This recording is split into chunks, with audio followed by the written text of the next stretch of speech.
Hello साथियों, जय हिंद। आप सभी को आज एसएससी जीडी परीक्षा 2024 का 21 फरवरी का फर्स्ट शिफ्ट का एग्जाम खत्म हो गया। तो साथियों, इस वीडियो में हम लोग देखेंगे कि फर्स्ट शिफ्ट में आज कौन कौन से क्वेश्चन किस टाइप के पूछे गए थे, कितने क्वेश्चन आपका कल के शिफ्टों में से रिपीट हुआ है। साथियों, आपको एक बात बता दें, अगर आप लोग का एग्जाम अभी तक नहीं हुआ है तो एक बार फ्रेंड्स अपने एग्जाम से पहले सभी शिफ्ट का एनालिसिस जरूर करना। आपके एग्जाम में फ्रेंड्स 5 से 6 क्वेश्चन डायरेक्ट रिपीट हो रहे हैं। तो साथियों, इस वीडियो में हम आपको फर्स्ट शिफ्ट के सभी क्वेश्चन का आपको एनालिसिस करा रहे हैं। जिनका एग्जाम हो गया है अपने क्वेश्चन का मिलान कर लीजिए, और जिनका नहीं हुआ है वो लोग फ्रेंड्स इन सभी क्वेश्चन को रट लीजिएगा। जैसे लावड़ी किस राज्य का नृत्य है, दिलीप ट्रॉफी का संबंध किससे है, बिस्मिल्लाह खान का संबंध किससे है, संघ वित्त आयोग किस अनुच्छेद में है, सबसे कम महिला साक्षरता वाला राज्य कौन सा है। साथियों, इस टाइप के हम जितने भी क्वेश्चन बन सकते हैं उसको एक्स्ट्रा फैक्ट के साथ हम आपको बताने वाले हैं, क्योंकि फ्रेंड्स एक्स्ट्रा फैक्ट के हम जितने भी क्वेश्चन बताते हैं वो आगे के शिफ्टों में रिपीट होता है। इसलिए फ्रेंड्स, अगर आप लोग डेली एनालिसिस करना चाहते हैं तो चैनल को फ्रेंड्स सब्सक्राइब करके बेल आइकन को ऑन कर लो, जिससे हमारा आने वाला एसएससी जीडी का डेली के चारों शिफ्टों का वीडियो आप तक सबसे पहले पहुंचता रहे। तो साथियों, आइए हम लोग स्टार्ट करते हैं आज के पहले क्वेश्चन से।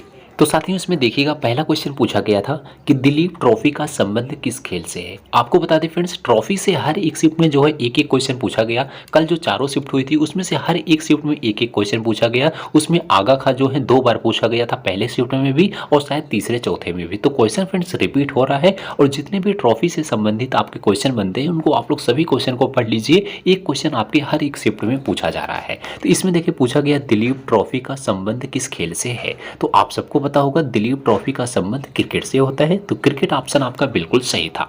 अब इससे मिलता जुलता क्वेश्चन आगे पूछा जा सकता है कि दिलीप ट्रॉफी का नाम क्या है, क्योंकि फ्रेंड्स हम आपको जो आपका एक्स्ट्रा फैक्ट के क्वेश्चन करा रहे हैं, ये क्वेश्चन स्टूडेंट्स ने बता रहे हैं कि ये क्वेश्चन भी आगे पूछा जा रहा है। तो इसलिए फ्रेंड्स हम आपको जितने भी इंपॉर्टेंट क्वेश्चन बन सकते हैं सभी क्वेश्चन आपको कराएंगे। तो देखिए, दिलीप ट्रॉफी का नाम किस पर पड़ा था, इसको भी याद रखना। गुरु कुमार श्री दिलीप सिंह जी के नाम पर पड़ा था। तो दिलीप ट्रॉफी का संबंध जो है, इनका नाम किस ट्रॉफी किनके नाम से हुआ था, तो याद रखना दिलीप सिंह के नाम से पड़ा था। आगे पूछा जाएगा कि इसकी शुरुआत कब हुई थी, यानी दिलीप ट्रॉफी की शुरुआत कब हुई थी। तो 1961-62 में इसकी शुरुआत हुई थी। तो ये भी याद रखना, क्वेश्चन यहाँ से भी बन सकता है। नेक्स्ट क्वेश्चन आपका पूछा गया था फ्रेंड्स कि बिस्मिल्लाह खां का संबंध किससे है। तो देखिए, यह भी क्वेश्चन आपका रिपीटेड क्वेश्चन है, कल आपका पूछा गया था। बिस्मिल्लाह खां का संबंध किससे है, तो शहनाई वादक हैं। तो शहनाई वादक इसका राइट आंसर था। तो आप लोग जितने भी फ्रेंड्स आपके इस टाइप के क्वेश्चन वाद्य यंत्र से बनते हैं, वाद्य यंत्र के सभी क्वेश्चन तैयार कर लो। एक क्वेश्चन यहाँ से भी आता है। अगर इनका घराना पूछा जाए तो याद रखना बिस्मिल्लाह खां किस घराने से संबंधित हैं, तो याद रखना फ्रेंड्स बनारस घराने से संबंधित है। आगे पूछा जाएगा इनको कौन सा पुरस्कार मिला है, तो यानी बिस्मिल्लाह खां को 2001 में कौन सा पुरस्कार मिला, भारत रत्न मिला था। कब मिला था, 2001 में मिला था। तो यहाँ से फ्रेंड्स हम आपको 3 क्वेश्चन कवर करा दिए। 3 क्वेश्चन आपका इसमें से कोई भी पूछा जा सकता है। नेक्स्ट क्वेश्चन आपका पूछा गया था लावड़ी नृत्य का संबंध किस राज्य से है। तो देखिए, नृत्य से क्वेश्चन आया, जिसका आंसर महाराष्ट्र बिल्कुल सही था। महाराष्ट्र में लावड़ी नृत्य मनाया जाता है। अगर और पूछा जाए कि महाराष्ट्र का कौन कौन से नृत्य प्रमुख हैं, तो इसमें आपका कोली नृत्य है, लावड़ी नृत्य जो आपका पूछा गया, और पोदास नृत्य है, तमाशा है। इसमें से कोई भी अगर आपका पूछा जाए तो याद रखिएगा ये सभी जो हैं महाराष्ट्र के लोक नृत्य हैं। अभी हम आपको फ्रेंड्स लास्ट में बताएंगे कि कौन कौन से आपके एग्जाम के लिए इंपॉर्टेंट टॉपिक हैं, जहां से फ्रेंड्स आप अगर उसी टॉपिक को तैयार कर लेंगे तो 8 से 10 क्वेश्चन आपके उसी टॉपिक से देखने को मिल रहे हैं। अभी हम आपको लास्ट में पूरा काउंट करके बताएंगे किस किस टॉपिक से ज़्यादा क्वेश्चन बन रहे हैं। आप लोग बस उस टॉपिक को एग्जाम से पहले कवर कर लेना। नेक्स्ट क्वेश्चन देखिए, पूछा गया था लोसार उत्सव किस उपलक्ष्य में मनाया जाता है। लोसार की अगर हम बात करते हैं, स्पेशल लोसार उत्सव मनाया कहाँ जाता है, तो याद रखना लद्दाख में मनाया जाता है।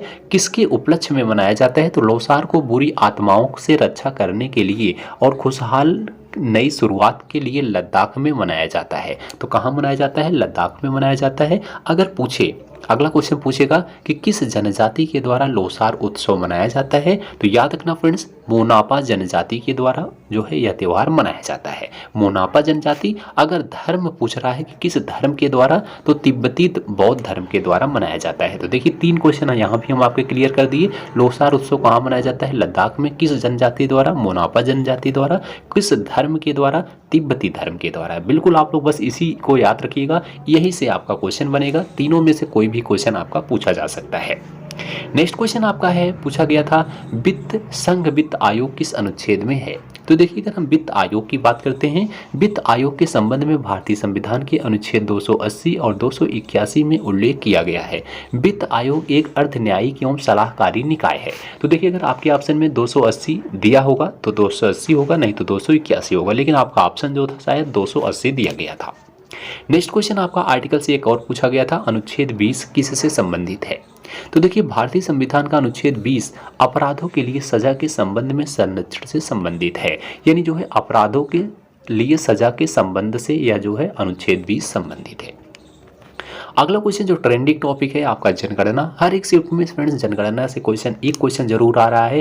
क्वेश्चन आपका रिपीट भी हो रहा है। कल का शिफ्ट जो क्वेश्चन आया था आगे के शिफ्ट में रिपीट हो रहा है। तो इसमें कहा गया है जनगणना 2011 के अनुसार सबसे कम महिला साक्षरता किस राज्य की है? तो देखिए साक्षरता से ही अभी तक जितने भी क्वेश्चन बने हैं साक्षरता से ही क्वेश्चन पूछा जा रहा है। किसकी साक्षरता ज़्यादा है, किसकी कम है, पुरुषों की कहाँ ज़्यादा है, महिलाओं की कहाँ ज़्यादा है, पुरुषों की कहाँ कम है, महिलाओं की कहाँ कम है। बस यहीं से क्वेश्चन अभी तक चारों शिफ्ट 5 शिफ्ट जो हुआ यहीं से देखने को मिल रहा है। हम आपको जितने भी एक्स्ट्रा फैक्ट के क्वेश्चन करा रहे हैं सब उसी में से देखने को मिल रहा है। तो देखिए अगर हम ओवरऑल बात करते हैं सबसे ज़्यादा साक्षरता किस राज्य की है? हमने आपको कल बताया था केरल की है। केरल, इसमें अगर आपका पूछा जाए सबसे अधिक साक्षरता वाला राज्य केरल है। इसमें महिला साक्षरता दर कितनी है? 92.07%। पुरुषों की अगर साक्षरता पूछी जाए तो 96.1%। यहाँ से आपका क्वेश्चन बना है कल के शिफ्टों में।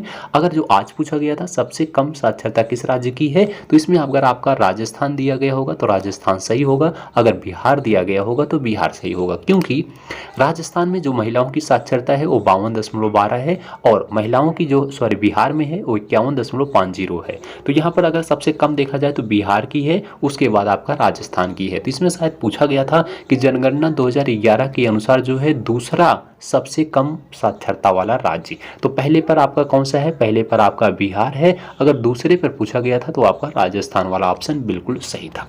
इसको आप लोग देखिएगा, बिल्कुल यहीं से क्वेश्चन आपका पूछा गया था। डिटेल से आपको एकदम बेसिक से समझा रहे हैं, बस आप लोग इसको पढ़ लीजिएगा। अगला क्वेश्चन आपका फ्रेंड्स हरित क्रांति से पूछा गया। कल के शिफ्ट में भी हरित क्रांति से क्वेश्चन आया। हरित क्रांति किस पंचवर्षीय योजना से संबंधित है? आप सबको पता होगा तीसरी पंचवर्षीय योजना से संबंधित है। अब क्वेश्चन बनेगा कि तीसरी पंचवर्षीय योजना का कार्यकाल कब से कब तक था? तो याद रखना इसका कार्यकाल 1961 से 1966 तक था। नेक्स्ट क्वेश्चन यहाँ से इंपॉर्टेंट बनेगा कि भारत में हरित क्रांति के जनक कौन है? तो फ्रेंड्स याद रखना डॉक्टर M.S. स्वामीनाथन हरित क्रांति के जनक हैं। तो इसका जनक भी पूछा जाता है। भारत में हरित क्रांति के जनक कौन थे? तो डॉक्टर M.S. स्वामीनाथन थे। नेक्स्ट क्वेश्चन आपका देखिए फ्रेंड्स फिजिक्स से पूछा गया था, जड़त्व का नियम क्या है? जड़त्व का अगर हम नियम की बात करते हैं, जैसे क्वेश्चन आता है कि जड़त्व का नियम न्यूटन के किस नियम से संबंधित है, या फिर न्यूटन का प्रथम नियम किस नियम से क्या कहलाता है? तो जड़त्व का नियम कहलाता है। तो याद रखना न्यूटन का प्रथम नियम जो है वो इज इक्वल टू है किसके? आपका जड़त्व के नियम से। तो जड़त्व का नियम आपका इसका राइट आंसर होगा। अगर हम बात करते हैं जड़त्व का नियम है क्या, इसको भी आप लोग देख लीजिएगा।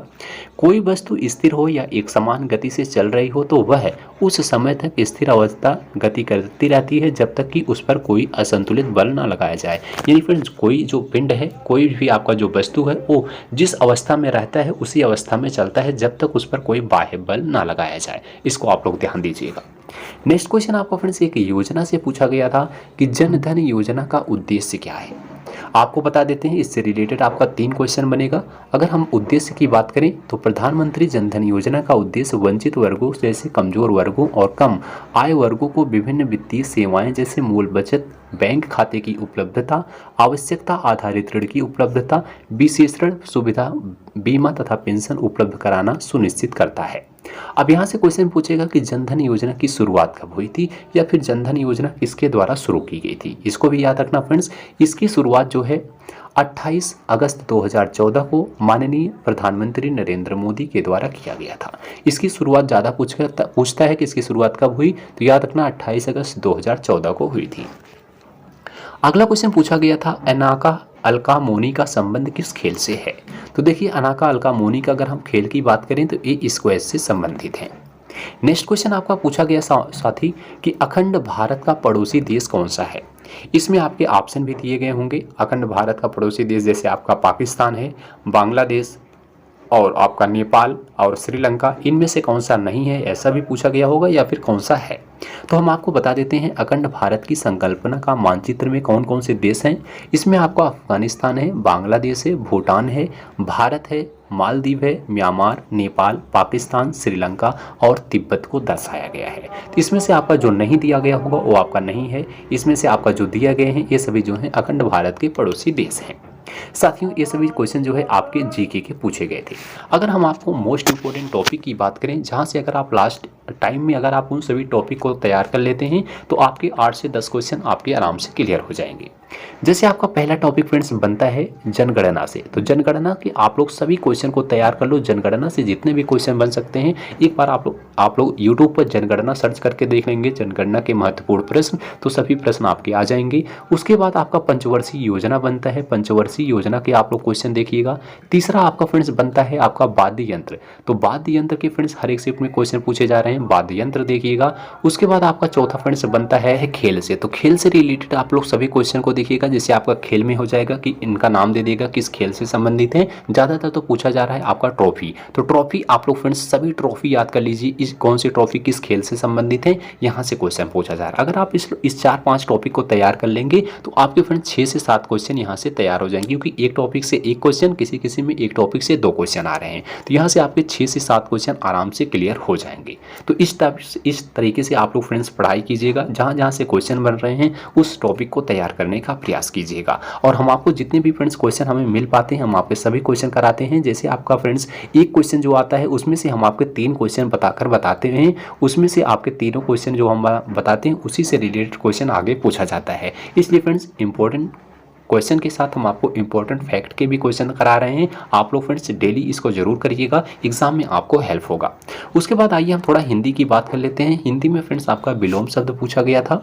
इसमें कहा गया था अलगाव का विलोम क्या होता है, तो आप सबको पता होगा अलगाव का विलोम आपका लगाव होता है या फिर मिलन होता है। यानी अलगाव किसी से आपका जो है क्या हो रहा है, अलगाव हो रहा है, तो अलगाव होता है तो उसका उल्टा हो जाएगा क्या आपका मिलन, तो मिलन वाला आपका ऑप्शन सही होगा या फिर लगाव।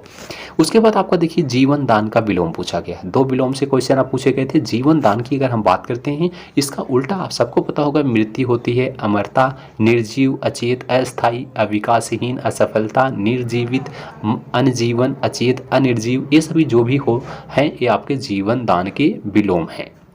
नेक्स्ट आपका निशा का पर्यायवाची पूछा गया था। तो निशा मतलब होता है रात्रि, निशा मतलब होता है रात, तो इसका पर्यायवाची आपका रात से रिलेटेड जो भी होते हैं सब इसके पर्यायवाची होते हैं। उसके बाद आपका मुहावरा पूछा गया था। पासा पलटना मुहावरे का अर्थ, तो सबको पता है पासा पलटने मुहावरे का अर्थ होता है अचानक परिस्थितियों में बदलाव हो जाना या फिर अचानक हालातों का उलट जाना। उसके बाद नेक्स्ट आपका पूछा गया था किताबी कीड़ा होना मुहावरे का अर्थ, तो देखिए किताबी कीड़ा होना मुहावरे का अर्थ होता है पुस्तकों में ही खोया रहने वाला व्यक्ति। उसके बाद आपके 2 जो है, एक आपका सौभाग्य का जो है पूछा गया था शुद्धवर्तनी, और एक गोस्वामी का तद्भव पूछा गया था।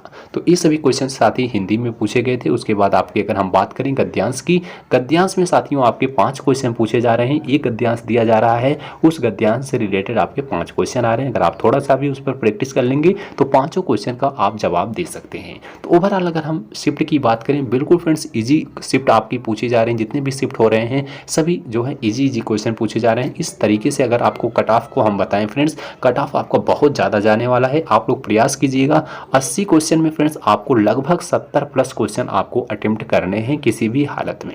तो आप लोग 70 प्लस क्वेश्चन को अटेम्प्ट कीजिएगा, क्योंकि आपकी नेगेटिव मार्किंग जो भी है वो आपकी 1/8 की नेगेटिव मार्किंग है। नेगेटिव का उतना आपको फर्क नहीं पड़ेगा, इसलिए आप लोग पूरा क्वेश्चन को अटेम्प्ट करने का प्रयास कीजिएगा।